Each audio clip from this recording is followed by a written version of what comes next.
Alloh tushirmasa sakinatni, hech kimda bo'lmaydi bu sakinat.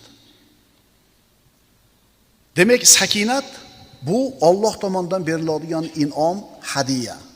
Agar bizni tilga o'girsak, prebe ekan. Ko'zingizni teganingizga savob bor. Nafsingiz bilan kurashganingizga savob bor. Ihson qilganingizga ajr mukofot bor. Endi mana shu ishlarda siz mustaqim bo'lsangiz, muxlis bo'lsangiz, doim bo'lsangiz, Alloh yaxshi ko'rsa, mukofot qilib sizni qalbingizga sakinatni ato qilar ekan.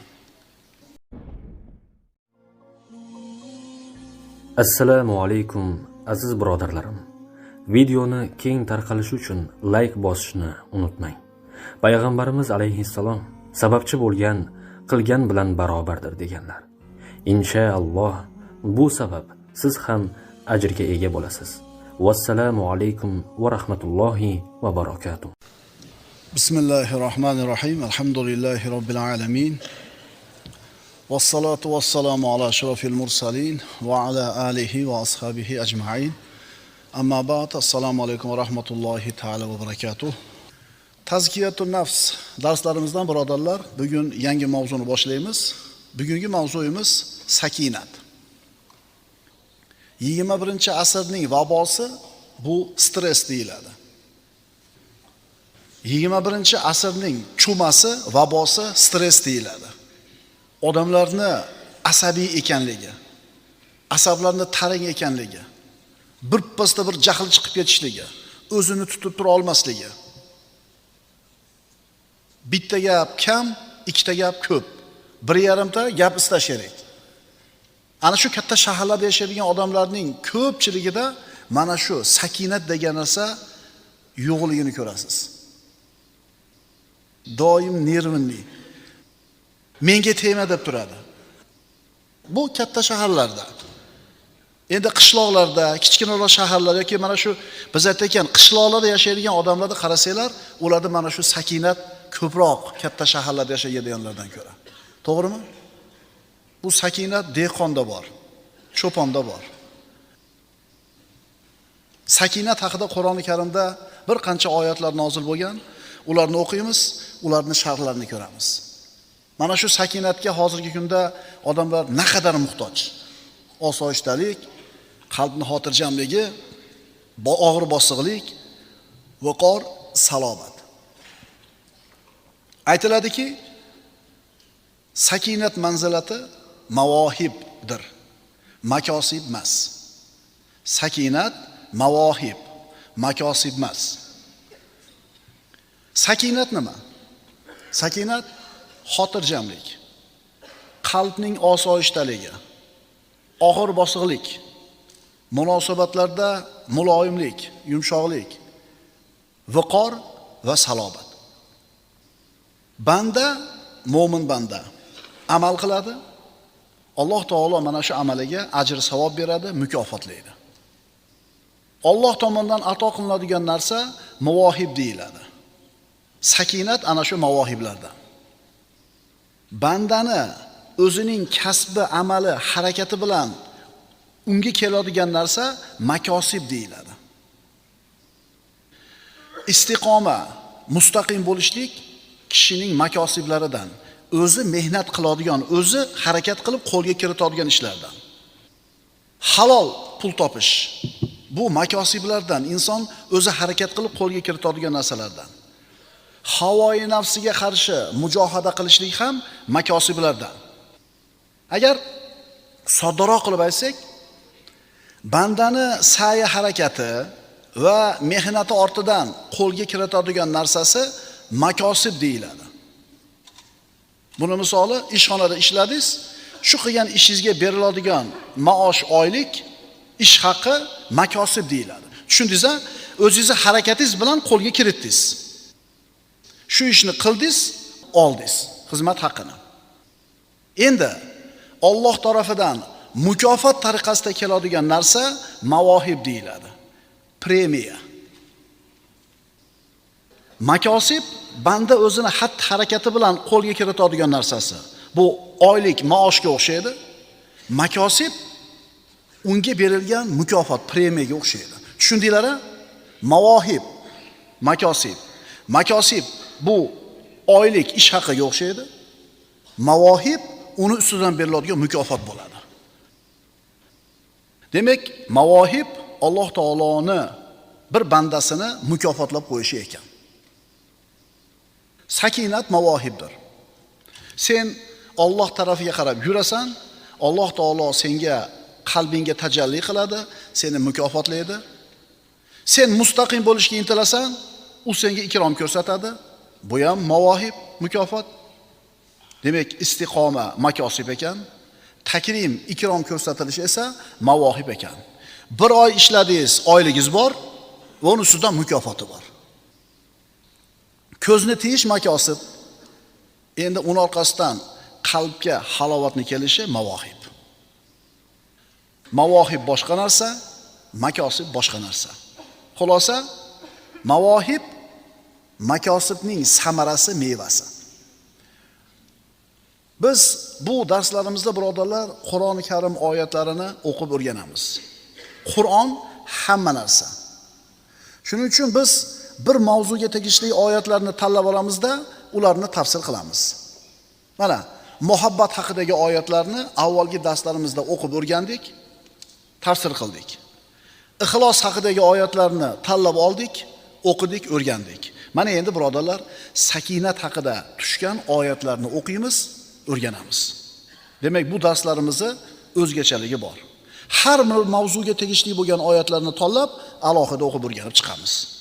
Mana endi sakinat haqidagi oyatlar. Birinchi oyat. Astagfirullah. Thumma anzalallohu sakinatahu ala rasulihi va alal mu'minin va anzala junudan lam tarawha va azzaba alladhina kafaru va zalika jazaa'ul kafirin. Tavba surasi. Keyin deydi Alloh taolo. Keyin Alloh payg'ambariga va mu'minlarga o'z tomonidan xotirjamlik nozil qildi. Hamda sizlar ko'rmagan bir lashkarni tushirdi va kofir bo'lgan kimsalarni azobga duchor qildi. Kofirlarning jazosi shudir. Demak, musulmonlarning ustiga kofirlarning qo'shini kelib, tahdid solib, qo'rqitib, xavotirga solib turgan paytda Alloh taolo payg'ambariga va mu'minlarga xotirjamlikni tushirdi. Demak, xotirjamlik Alloh tomonidan beriladigan mukofot, mavohib ekan. Ala rasulihi va alal mu'minin. Payg'ambariga va mu'minlarga. Bir narsani bilib qo'yaylik, birodarlar. Payg'ambarimiz sollallohu alayhi vasallamning o'ziga xos bo'lgan narsalar bor. Faqat Rasulullohning o'ziga xos. Endi mo'min kishi o'zini iymoniga qarab, ixlosiga qarab, Allohga bo'lgan iqboliga qarab, payg'ambarimizga xos bo'lgan narsalardan o'ziga yarasha nasiba ulush oladi. Alloh taolo payg'ambarimizga bergan xayriyatlar bor, xos o'ziga xos. Endi banda qanchalar Allohga yaqin bo'lsa, taqvoli bo'lsa, o'sha Rasulullohga xos bo'lgan narsalardan o'ziga ham ulush nasiba oladi. Alloh taolo aytadi payg'ambarimiz sollallohu alayhi vasallamga: Astagfirullah. Wasbir li hukmi robbik fa innaka bi a'yunina. Robbingizni hukmiga sabr qiling. Fa innaka bi a'yunina. Zotan siz shak shubhasiz bizning ko'z o'ngimizda siz. Nima degani? Robbingizni sizni ustingizga tushirgan kuniga, hukmiga rozi bo'ling. Shubhasiz sizga biz o'zimiz qarab turibmiz. Zotan siz shak shubhasiz bizning ko'z o'ngimizdadirsiz. Qarang, bu oyat Muhammad alayhisalomga aytilgan. Agar sen musulmon birodar, Allohning amrida mustaqim bo'lsang, unga iqbol qilsang, unga muxlis bo'lsang, mana shu oyatdan senga ham ulush bor. Ey Muhammad alayhisalom, Alloh bergan kunga sabr qiling, hukmiga sabr qiling. Biz o'zimiz qarab turibmiz sizga. Biz ko'z o'ngimizdasiz deyapti. Endi biz ham ixlosimiz, Allohga bo'lgan istiqomamizga yarasha Alloh taolo bizga ham nazar solib turadi. Bizni ham kuzatib turadi. Alloh taolo payg'ambarlarga buyurgan narsani mu'minlarga ham buyurgan. Nima degan? Ya ayyuhar rusulu kulu minat toyyibati va amalu soliha. Ey payg'ambarlar, halol, pok taomlardan yenglar va solih amallar qilinglar.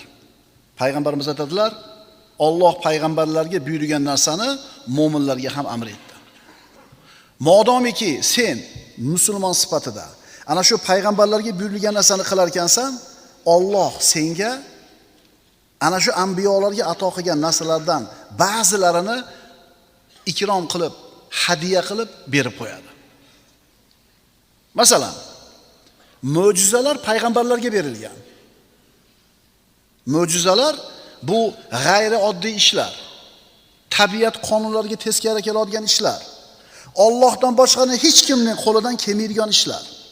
Bu mo'jizalar payg'ambarlarga xos bo'lsa, endi banda taqvodor bo'lsa, Allohning valilari qatoriga kirsa, taqvosi bilan Alloh unga karomatni beradi. Karomat nima? Imom Azam Fiqhul Akbarda aytadi, mo'jizalar anbiyolar uchun haqdir. Karomatlar avliyolar uchun haqdir. Karomat nima? Deb turib qaraganda akang keldi deydi. Kamera yo'q. Yuragi sezadi, chiqsa akasi kelgan bo'ladi. Yoki mana mashinani olyapman deb olib kelsa, otasi qarab turib, shu mashinang ko'nimga o'tirmayapti, bolam, shuni olmay qo'yaverdi deydi. Olmaydi, berib yuboradi. Bir haftadan keyin esa o'g'irlangan mashina ekan. Ana. Tushundingizmi? Agar siz taqvoda, istiqomada mustahkam bo'lsangiz, Allohga yaqin bo'lsangiz, payg'ambarlarga bergan narsalardan ba'zilarini sizga ham berib qo'yadi. O'ziga yarashasini. Mana mo'jizalar payg'ambarlarga edi. Boshqa hech kimga mo'jiza berilmaydi. Endi avliyolarga nima bor? Karomat bor. Ulug'lik eshiklari ochiq, birodarlar. Peshqadamlik eshiklari ham ochiq. Har zamon, har makonda Alloh taolo Alloh, Rob o'zgarmaydi. Aksincha, ayrim zamonlarda mustaqim bo'lishni savobi ayrim zamondagilarga qaraganda ko'proq bo'ladi. Nima degani bu? Payg'ambarimiz sollallohu alayhi vasallam aytganlar, "Ishtaqtu li ahbabi." Rasululloh habiblarimni, qalbimga yaqin bo'lgan ummatlarimni ko'rishlikka mushtoq bo'ldim dedilar. Sahobalar, "Avalasna ahbabuk?" Biz sizni habiblaringiz emasmizmi? Rasululloh aytdilar, "Antum ashabi." Sizlar mening sahobalarimsizlar, ya'ni hamsuhbatlarimsizlar. "Ahbabi unasun ya'tuna fi oxiriz zaman." Mening habiblarim, qalbimga yaqin bo'lgan ummatlarim oxir zamonda keladi. Ularning orasida o'zining dinini mahkam ushlagan kishi xuddi cho'g'ni ushlagan kishi kabi bo'lib qoladi. Ularning ajri 70 kishining ajri kabi bo'ladi dedilar. Shunda sahobalar, "Minna aw minhum?" Ulardan 70 tami yo bizdan 70 tami? Qola bal minkum. Sizlardan 70 tani. Ya'ni sizlardan 70 deyiladi qilgan ajringlar ularni bittasini qilgan ajri bilan teng bo'lib qoladi. Sahobalarning 70 tasini qilgan ishining ajri u oxir zamonda kelgan payg'ambarimizning habiblardan bittasini qilgan ajriga teng bo'ladi. Sahobalar nimaga unday bo'ladi deb so'rashdi. Payg'ambarimiz aytdilar, "Li'annakum tajiduna alal khayri a'wanan va la yajidun." Chunki sizlar yaxshilik ustida yordamchini topasizlar. Ya'ni men sizlarning ichingizda turibman, yaxshi ishlarda yordamchi bo'lib, ularda esa yo'q. Ular topmaydilar, chunki Rasululloh vafot etib ketganlar. Tushunarlimi? Shuning uchun bir davrda taqvodor bo'lish boshqa bir davrdagi taqvodor bo'lishdan ko'ra ustunroq bo'ladi. Bir davrda halol savdo qilishlik boshqa davrda halol savdo qilishdan ko'ra balandroq bo'ladi. Bir davrda ko'zni tiyishlik boshqa bir davrdagidan ko'ra balandroq bo'ladi. Ko'ring, oxir zamonda meni shunday ummatlarim keladi, sizlarni sahobalarim 70 deyiladi savobi bitta odamning savobi bilan teng bo'lib qoladi. Thumma anzalallohu sakinatahu ala rasulihi va alal mu'minin. Keyin Alloh payg'ambariga va mu'minlarga o'z tomonidan xotirjamlikni nozil qildi. Sakinatni berdi. Ikkinchi oyat. Astagfirullah. Fa anzalallohu sakinatahu alayhi va ayyadahu bi junudin lam tarawha. Alloh uning ustiga xotirjamlik tushirdi va uni sizlar ko'rmagan lashkar bilan qo'llab-quvvatladi. ikkita oyatda kelyapti. Alloh unga sakinatni tushirdi deyapti. Demak, sakinat inson o'zi harakat qilib qo'lga kiritadigan narsa emas ekan. Sakinat Alloh tomonidan mukofot bo'lib tushadigan narsa ekan. Masalan, qo'lida puli yo'q odam aytadiki, "Moncha dollar pul qilsam, qalbimda bir xotirjamlik bo'lib qoladi" deb o'ylaydi. Xotirjamlikni tushuninglar, banda o'zi kasb qila olmas ekan.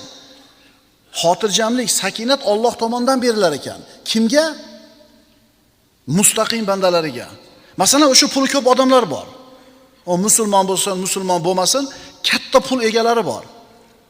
Qarangda, boyaga kambag'al o'ylagandaqa pul ko'p bo'lsa-la xotirjam bo'laverarmikin? So'raylar-da o'shalardan. Puldor akalar. Sakinat, xotirjamlik paydo bo'ldimi? O'sha sevib to'lgandan keyin pulga? Yo'q. Aksincha, xavotir yana ham ko'paydi. To'g'rimi? Kechasi uxlamaydigan akalar bor ekan, puldorlar. Uxlay olmas ekan. Masalan, inson trenajyorniy zalga borib turib bir yil ishlasa, qorni kiradi, biqinlari kiradi, to'shlari chiqib, chiroyli figura egasi bo'ladi. Bu makosib. Banda o'zi harakat qilib qo'lga kiritgan narsasi. Bu makosib. Endi mavohib nima? Inson o'zi harakat qilib topa olmaydi buni.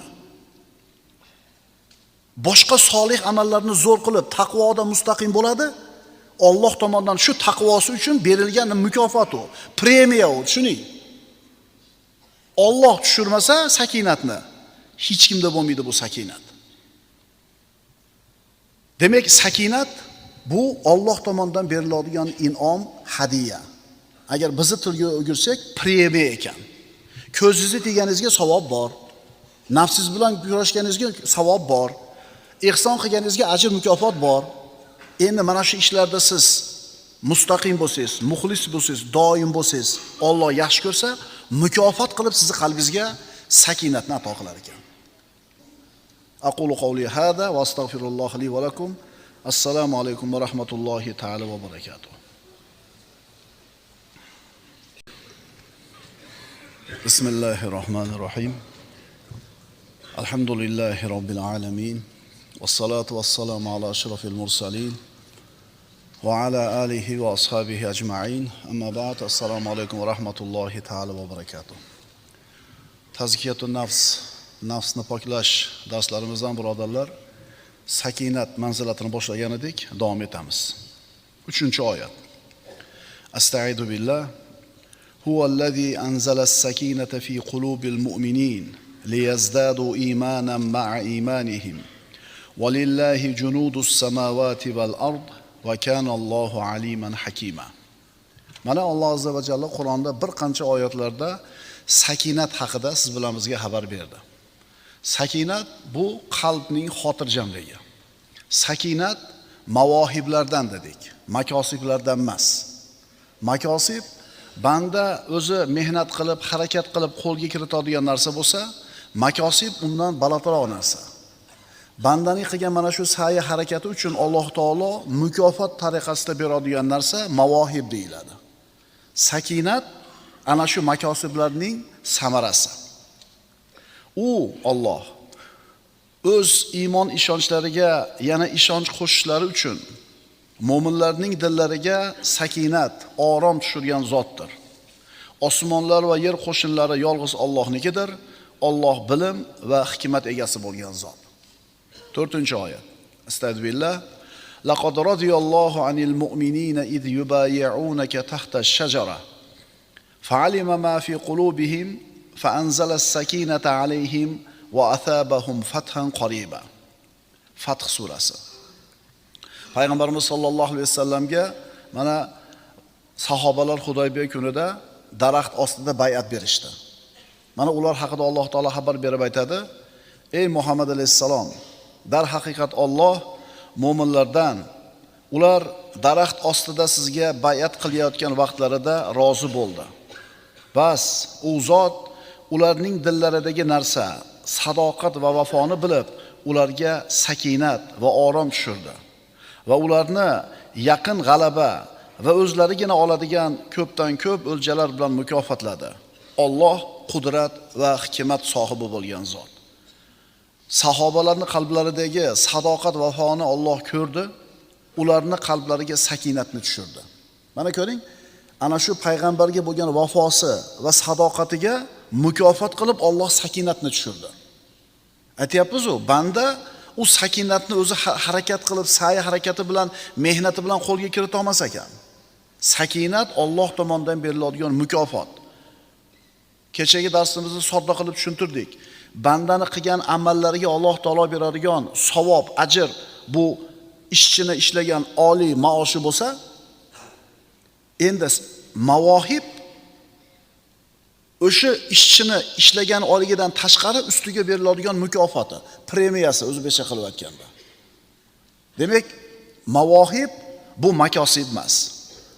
5-oyat. Astagfirullah. Fa anzalallohu sakinatahu ala rasulihi va alal mu'minin. Alloh o'z payg'ambarining va mu'minlarning ustiga o'z sakinat olomini tushirdi.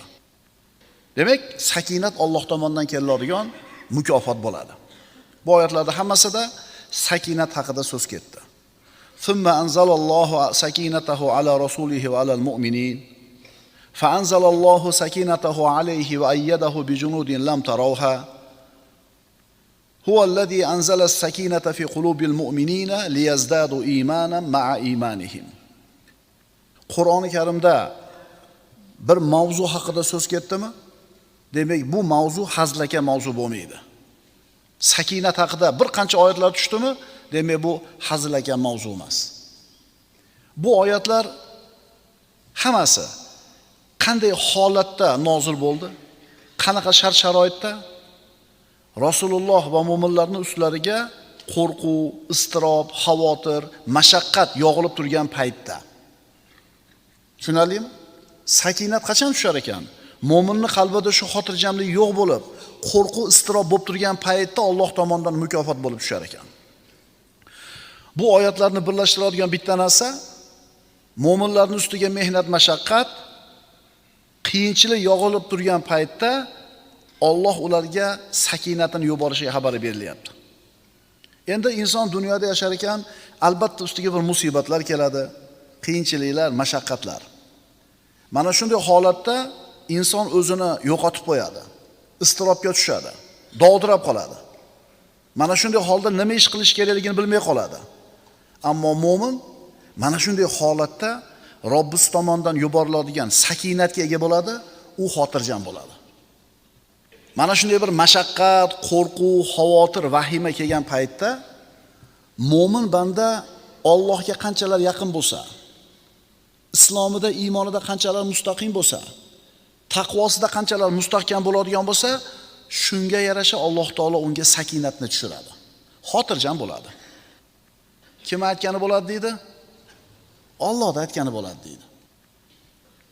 Hammani boshini qo'tirib qo'ygan, hayron qoldirgan, aqllarni qulflab qo'yadigan balolar, musibatlar kelganda Alloh o'zini mana shunday taqvoli mo'min bandasini qalbiga sakinatni tushiradi. Ana shu sakinat sababli mo'min xotirjam turadi, dovdirab qolmaydi. Mana payg'ambarimiz sollallohu alayhi vasallamning hijrat kunini eslaylik. Rasululloh sollallohu alayhi vasallam 10 dan ortiq sababni qilib eson-omon Madinaga yetib olishligi uchun 10 dan ortiq sababni qildilar, g'orda o'tiribdilar. Lekin bu sabablarni bittasi ham foyda qilmadi. Quraysh o'sha g'orda oldiga bordi.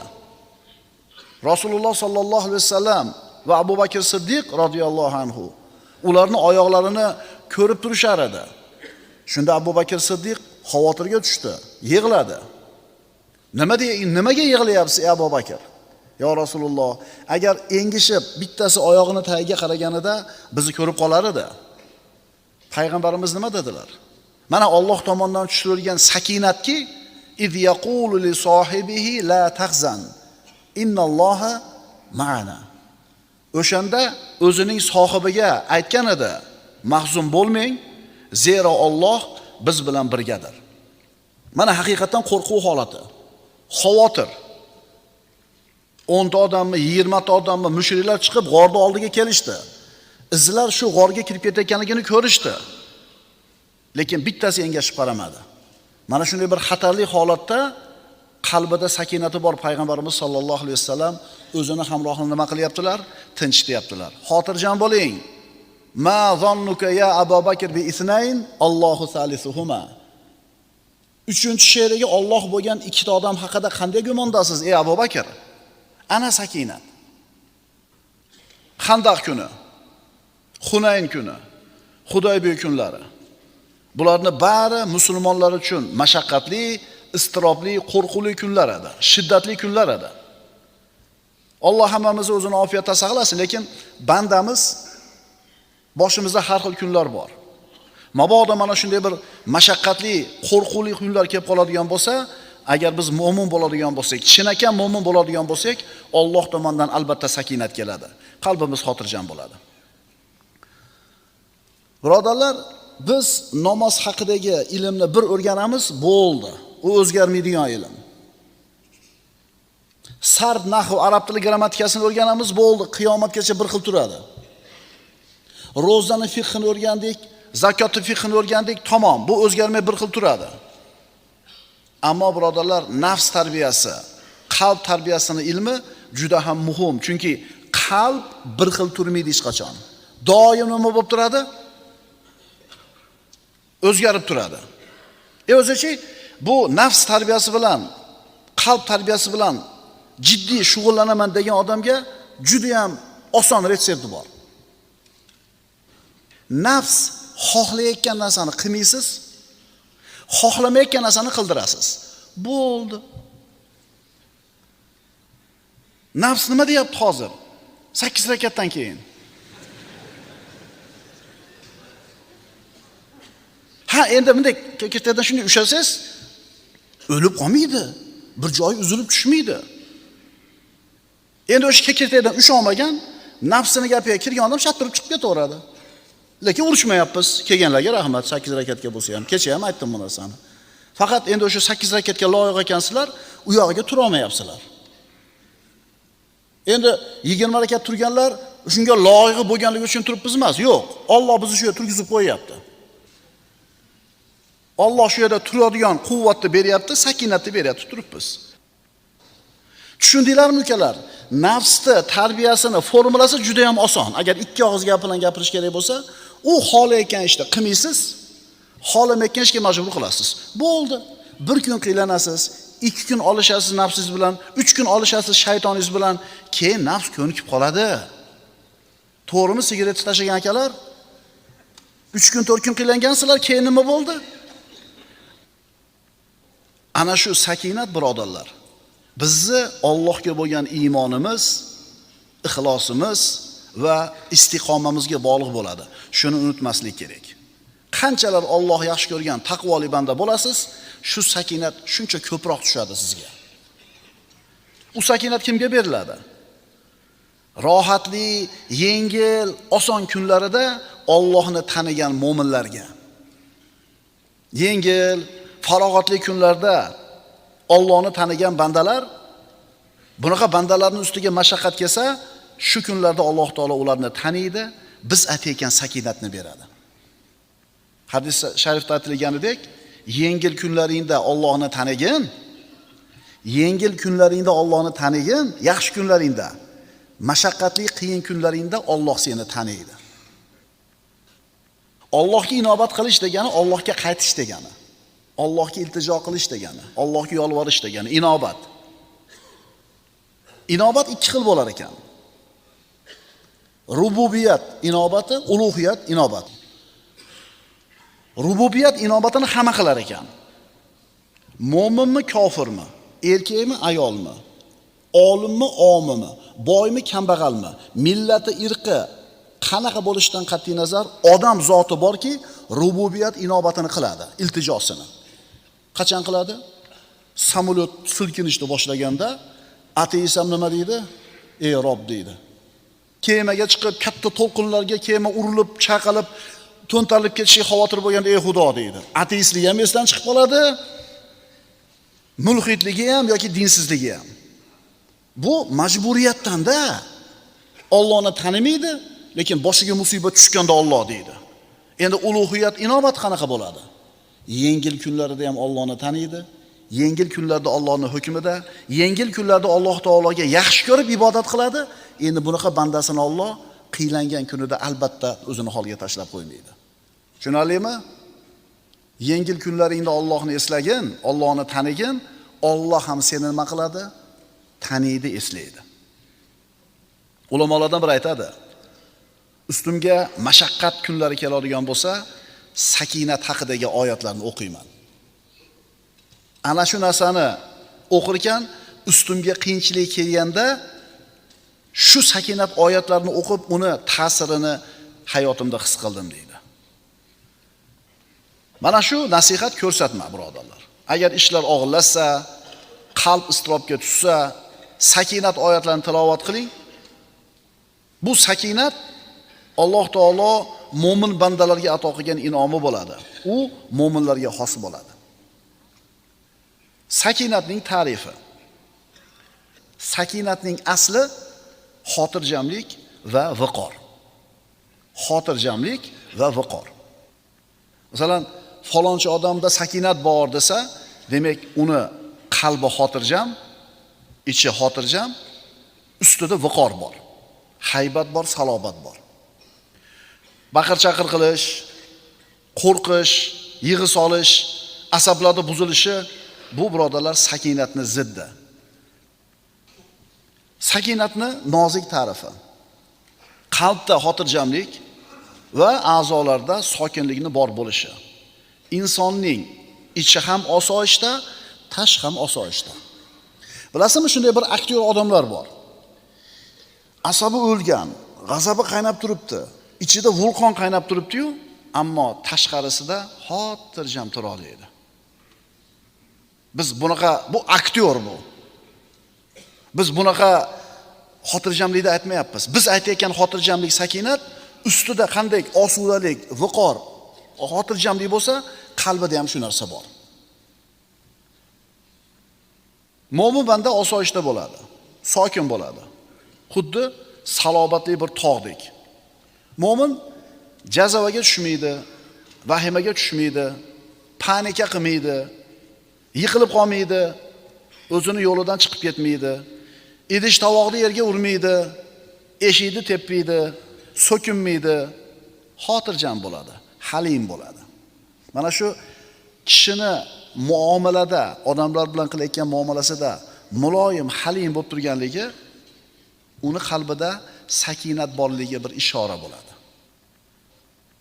Birodarlar, bilasizmi, xulq, go'zal xulqlarning sayyidi bu hilm deyiladi, muloyimlik. Shuning uchun aytiladi, kadal halimu an yakuna nabiyan.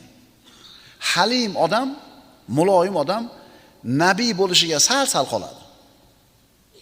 Nabiy bo'lmaydi, hech kim payg'ambar bo'la olmaydi, ammo halim odam nabiylikka yaqin bo'lib qolar ekan. Endi hammamiz o'zimizni halim deb bilamiz-da, to'g'rimi? Endi bu halimlik ham ikki xil bo'ladi, birodarlar. Kimdir Alloh taolo shu halim qilib yaratib qo'ygan, tabiati muloyim, yumshoq odam bo'ladi. Kimdir bunaqa emas, nervi tez chiqadi, qo'pol, qattiq, dag'al. Endi ikkalasi halimlik qilsa, qaysinisini savobi ko'proq bo'ladi? Muhim narsa, agar qalbga sakinat o'rnashgan bo'lsa, kirgan bo'lsa, uni xotirjam qilib qo'yadi. Tana a'zolari sokin bo'ladi, viqor bo'ladi, tili hikmat va haqni so'zlay boshlaydi. U bilan yolg'on, fahsh, botil, bekorchi so'zlar orasi to'silib qoladi. Abdulloh ibn Abbos aytadi, biz aytar edik, Umarning tilida va qalbida sakinat gapirar edi. Umar roziyallohu anhuning tilida va qalbida sakinat gapiradi der edik. Ya'ni qalbidagi sakinat uni tilini va qalbini gapirtirar edi.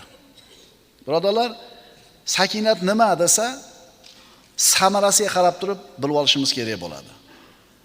Sakinatning samarasi qalbdagi rozilik, ishonch, qalbdagi osoyishtalik, tabiatdagi bosiqlik. Vallohi mo'min banda agar Allohga yaqin bo'lsa, agar Alloh unga sakinatni bergan bo'lsa, uni qalbida shunday bir xotirjamlik bor bo'ladiki, agar xavotir, qo'rquvda turgan butun bir shahar ahliga tarqatsa, mana shu undagi sakinatni hammasini xotirjam qilib qo'yadi. Mana shular sakinatni ochiq ko'rinib turgan mevalari. Sakinat mavohib, Allohning mukofoti. Sakinat Allohning bir bandani qalbiga tajalli qilishi, nazar solishi. Sakinat Allohning mo'min qalbiga yuborgan nuri. Sakinat qalbning xotirjamligi. Sakinat Allohning bir bandasiga bergan mukofoti. Aqulu qawli hada va astaghfirulloh li va lakum. Assalomu alaykum va rahmatullohi ta'ala va barakatuh.